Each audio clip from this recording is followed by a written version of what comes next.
Fala, torcedor santista, tudo bem com vocês? Eu sou a Nájila Luz, seja bem-vindo a mais um vídeo aqui no canal para a gente falar de Corinthians 2, Santos 0 pelo Campeonato Brasileiro.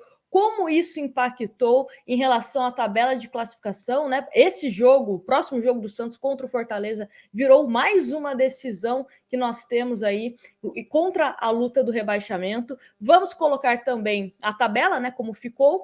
E a entrevista coletiva do Carille, o que ele achou dessa partida. Mais uma vez o Santos perdendo um clássico, não conseguindo vencer.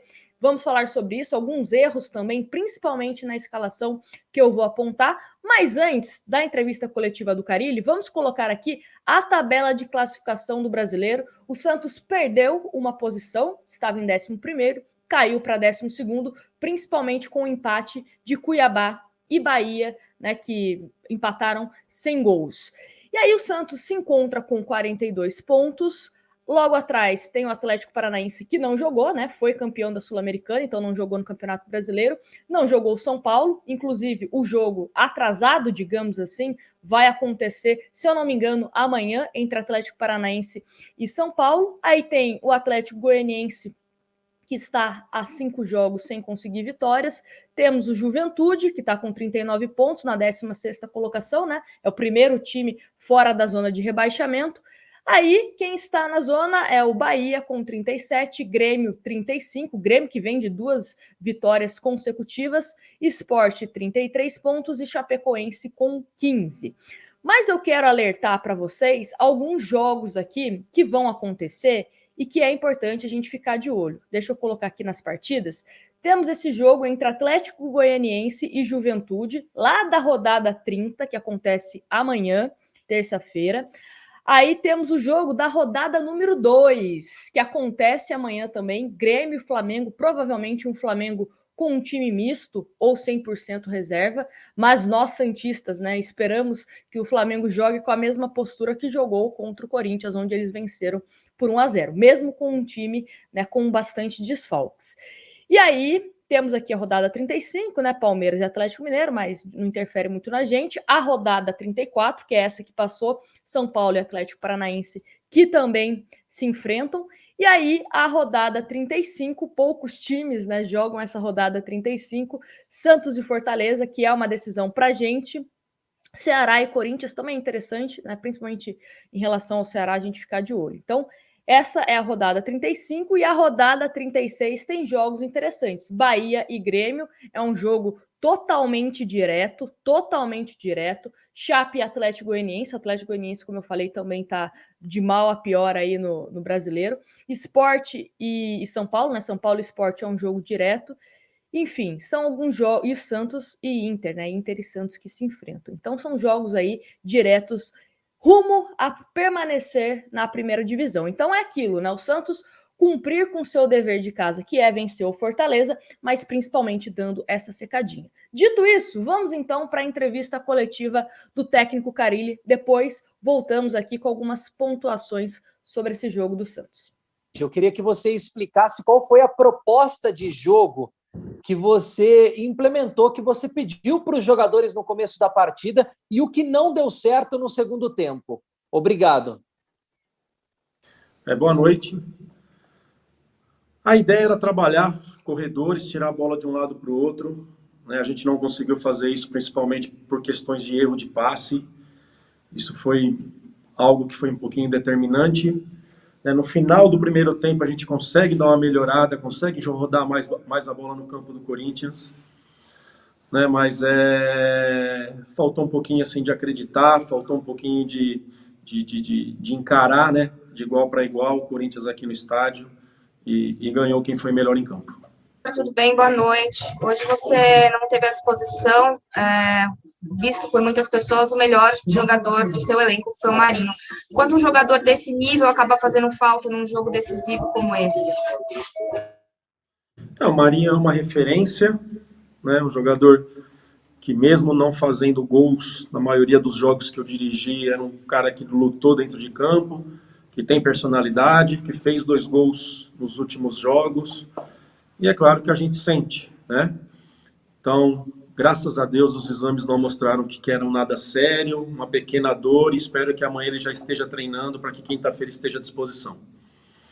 Carille, o que eu queria entender de você é o seguinte, assim, pelas contas que eu andei fazendo recentemente, a gente vê que o Santos consegue se salvar do rebaixamento vencendo apenas os compromissos dentro da Vila Belmiro.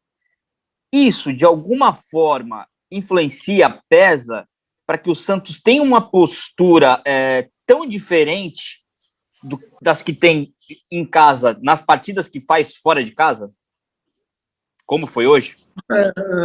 Sim, os resultados em casa podem ser determinantes, mas os pontos que nós conseguimos fora nos dá isso, nos dá esse direito, né? Ganhar do Atlético, empates contra o Atlético Goianiense, Ceará, quem mais? São Paulo, né? São resultados que foram fora de casa e que nos coloca nessa situação, né? Se a gente não tivesse feito esses resultados fora, mesmo esses 2 jogos em casa que nós temos, não seria suficiente para que a gente escapasse, né? Então é uma soma, buscar sempre pontos em casa, pontos fora, para que a gente sair. Então, dos últimos 6 jogos antes desse, a gente fez 13 pontos, né, uma porcentagem que era muito alta, que nos jogou ali para 42 pontos, por uma parte aí que depende só de nós, de ser inteligente nesse momento. Mas nada não quero nem que meu grupo pense nessa possibilidade de a gente só ficar pensando nos jogos em casa.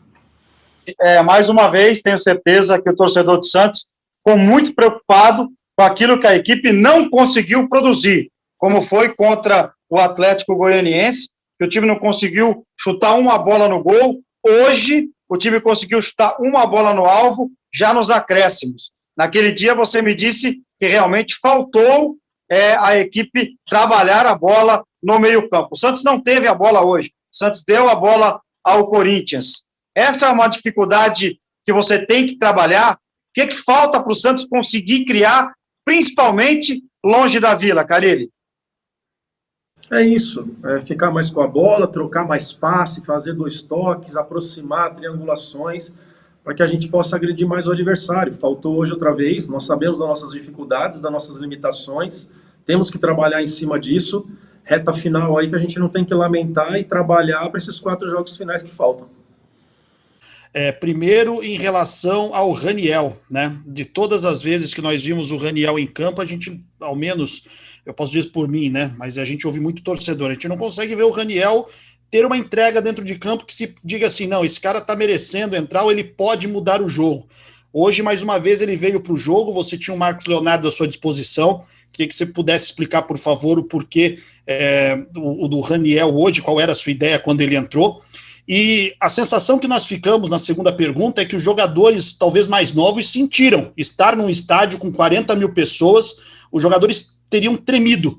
Você ficou com essa sensação que os jogadores sentiram toda a pressão de um clássico, de um estádio cheio contra, talvez falta de rodagem um pouco dessas peças que você tem hoje à disposição, o que faz acreditar que é necessário buscar peças para a próxima temporada de jogadores mais cascudos para esse Santos poder evoluir, Carille? Obrigado. Desculpa, meu amigo, eu tenho que falar desse período, desse time que vai terminar o ano, eu não posso falar do ano que vem, né? Então, nós estamos num momento aí que eu não posso e não me dá o direito nenhum de pensar em 2022, pensar na nossa realidade. Desculpa, e o Raniel vem treinando um atacante de área, você fala do Marcos Leonardo, mas seria mais um jovem dentro de campo, então a gente tem que pensar em tudo isso. Na mesma pergunta que você faz de os jovens sentir, daqui a pouquinho você fala do Marcos Leonardo de entrar com 18 anos, né? Então, assim, a gente tem que ter muito cuidado nesse momento, e desculpa, não posso pensar em 2022, a minha realidade é 2021. Boa noite, Fábio. 2 perguntas também. A primeira, em que minuto que você percebeu que a tua planificação para o jogo tinha dado errado e de que forma que você tentou mudar esse plano? E a segunda, o Felipe Jonathan hoje jogou como lateral esquerdo. E em qual das 2 posições que você tem colocado ele, ou no meio ou na lateral, você prefere? Muito obrigado. Vai depender muito do adversário, vai depender muito do jogo, né? A gente está nessa busca ainda, a gente tem que ser realista, a gente está nessa busca. Eu tenho 2 meses de clube, e ainda entendendo e ainda conhecendo e sempre buscando o melhor. Então, já começar a analisar a partir de amanhã o Fortaleza e saber onde é que o Felipe pode nos dar mais, né? É um jogador muito técnico, muito inteligente, que é um meia que pode jogar de lado, tem lance pessoal, tem finalização, tem cruzamento, né? Então, assim, vai depender muito assim da partida, do que a gente sempre pensar do adversário. Pergunta agora do Bruno Gilfrida, ele teve um problema com a conexão, me mandou por escrito, Bruno Gilfrida, do Globoesporte.com. Carille, boa noite, tudo bem? Independentemente do esquema tático ou do resultado, você acha que faltou firmeza na marcação em cima dos armadores do Corinthians, principalmente do Renato Augusto? Faltou diminuir mais, né? Esses jogadores não podem pensar, no raio de ação ele tinha que ter diminuído mais, não só nele, como em outros jogadores também. Mas serve de lição, a gente sai muito chateado, mas assim, tudo que aconteceu nesse jogo aí a gente tem que trazer para esses próximos 4 jogos aí, para que a gente possa nos livrar de vez. Última pergunta também por escrito, do José Renato Ambrosio, da TV Globo. Fábio, nessa reta final de campeonato, o componente torcida tem um peso importante. O Santos tem vivido isso dentro da Vila Belmiro e o Corinthians em Itaquera. De que maneira você acha que isso influencia em jogos como o de hoje, que foi um clássico? Isso faz parte. Nós estamos aí vendo o quanto que a nossa torcida está sendo positiva a nosso favor, nos ajudando nos resultados dentro de casa, né? A torcida entendendo esse nosso momento, isso é muito importante também. E é isso, falta aí já começar a preparar, já chamando a torcida para que vá quinta-feira no estádio aí, nos ajude a chegar aí numa grande vitória, fazendo um grande jogo, chegar a 45 pontos nesse momento da competição, que será muito importante não só para nós aqui, diretoria, atletas, comissão, mas também com a torcida junto. Olha, antes de dar a minha opinião sobre os erros na escalação do time do Santos, que eu acho que isso que fez com que o Santos tivesse um rendimento tão abaixo, e obviamente, né, o desempenho de jogadores, enfim, queria dar um destaque aqui para o que o João Paulo disse na transmissão da Globo, né, depois da partida, que foi o seguinte, abre aspas para o João Paulo: temos que falar a verdade, o Corinthians mereceu a vitória, a gente deu um chute no gol só, não adianta ficar dando desculpa. A gente sabia da força do Corinthians em casa, conseguimos segurar bem o primeiro tempo, mas uma coisa que já vem acontecendo há algum tempo. A gente volta do intervalo um pouco desligado. Isso não pode. Na fase final do campeonato, no momento que a gente vinha vivendo, um momento bom, tem que estar ligado do começo ao fim. O Santos estava conseguindo seus resultados. Às vezes não fazia partidas brilhantes, né, como o jogo contra a Chape, mas estava conseguindo os resultados, estava conseguindo os 3 pontos, que nesse momento é o que mais importa. Só que, quando você não tem uma boa atuação, principalmente com um time que tecnicamente é melhor que o seu, o time do Corinthians é melhor tecnicamente do que o Santos, primordial de tudo é você pelo menos ter uma escalação coerente. Não me pareceu uma escalação coerente do Carille. E aí você quer trocar o pneu com o carro andando, é mais complicado. Algumas observações em relação à escalação. 3 zagueiros, ok. Eu acho que não tem muito o que fazer com esse time do Santos, porque 3 zagueiros é uma forma que, querendo ou não, nos últimos jogos, estava dando certo, né? Principalmente na parte defensiva do Santos não tomar tantos gols assim. O Santos, inclusive, estava 3 jogos sem sofrer gols. Ok, 3 zagueiros. A minha única observação em relação a 3 zagueiros é que era 3 zagueiros para marcar o jogo, né? Isso é uma primeira observação. E aí, no gol do Jô, e também no segundo gol do Corinthians, fizeram o que deu na telha o time do Corinthians, né? Passaram com uma facilidade absurda, principalmente o Jô dando aquele giro em cima do Luiz Felipe. Mas ok, 3 zagueiros eu acho que é um esquema que o time do Santos está mais acostumado a jogar. Ok. Aí Felipe Jonathan, que eu cansei de falar aqui nesse canal, que ele é meio-campista, não é lateral, ele não funciona defensivamente tão bem. Toma a bola nas costas, né? O time do Corinthians, pelas laterais, tanto Felipe Jonathan como o Madison, conseguiu adentrar, né, no setor do Santos com uma facilidade muito grande. Então, um ponto. Por que você tira um jogador que estava dando certo no meio e coloca ele na lateral? Para quê? Para colocar Camacho. Essa é a minha explicação, minha única explicação. Você muda o time do Santos de jogar para você conseguir colocar o Camacho de titular. É um jogador que atrasa a saída de bola do Santos, né? Não permite transições mais rápidas, toques mais rápidos, é uma movimentação melhor do time do Santos, não conseguiu anular os meio-campistas do time do Corinthians, principalmente o Renato Augusto. O Renato Augusto é um jogador que é diferenciado no time do Corinthians, então se você consegue neutralizar, né, que ele não consiga fazer com que a bola chegue nos jogadores do Corinthians, por exemplo, um Roger Guedes, você já consegue neutralizar pelo menos metade desse time do Corinthians. Então, Camacho, achei que foi um jogador que não tinha muita necessidade nesse jogo contra o Corinthians. E aí, para resumir tudo isso, ficou um time sem velocidade, sem contra-ataque, sem meio-campo e sem marcação, pressão, né? Tanto quando o Corinthians estava com a bola, e também a marcação um pouco falha, estou sendo até legal, né? Nas laterais. Madison, quando o time do Corinthians estava atacando, não conseguia saber aonde estava o Madison, né? E aí, quando o Santos precisava do Madison no ataque, também não foi tão efetivo. Então, o Madison também, que é um jogador que foi importante nos últimos jogos, hoje não, né? Ontem contra o Corinthians não estava bem. Então, não gostei do time do Santos. A única coisa que eu vi de positivo, um pouco de positivo, foi no segundo tempo. Mas não adiantou muito, né? Porque logo de cara o Santos já toma um gol do Corinthians e complica muito mais a nossa situação, que foi a entrada do Ângelo e a entrada do Lucas Braga. Erraram, mas foram dois jogadores que pelo menos tentaram fazer alguma coisa no time do Santos, né? Sendo mais incisivos, partindo para o ataque, tentando fazer alguma coisa. Só que um Santos também muito isolado, jogadores do Santos jogando de uma forma muito isolada.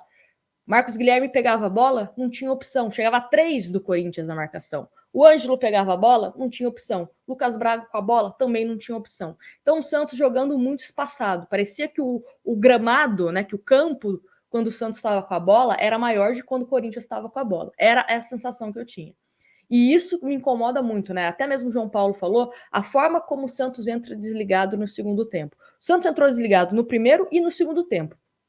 Porque eu não concordo com essa postura covarde, na minha opinião, é uma postura covarde, você só ficar olhando o Corinthians jogar o primeiro tempo inteiro. E aí, para o segundo tempo, você tenta fazer alguma coisa. Mas aí aconteceu o que muitos já imaginavam, né, pelo reflexo do que foi o primeiro tempo. Um Santos que tomou um gol, e aí o jogo acabou. O jogo acabou. Aí o Corinthians, né, mais lá para o final, acabou fazendo o segundo gol. Mas foi um time do Santos que não deu prazer de jogar, de ver jogar, né? Espero que a postura seja diferente contra o Fortaleza e os jogadores entendam a importância desse jogo contra o Fortaleza. Precisa pontuar na Vila Belmiro, precisa vencer na Vila Belmiro. Porque depois os 2 próximos jogos do Santos é contra a Inter e contra Flamengo fora de casa. Aí é mais complicado. E deixar para decidir a vida contra o Cuiabá também é muito mais complicado, né? Mesmo sendo um jogo na Vila. Mas é isso. Me conta o que você achou desse jogo do Santos aqui nos comentários. Deixa o seu like também, não esquece. E te convido para você se inscrever, caso seja a primeira vez que você está assistindo a este vídeo, a este canal, tá bom? Um grande abraço para vocês e a gente se vê no próximo vídeo.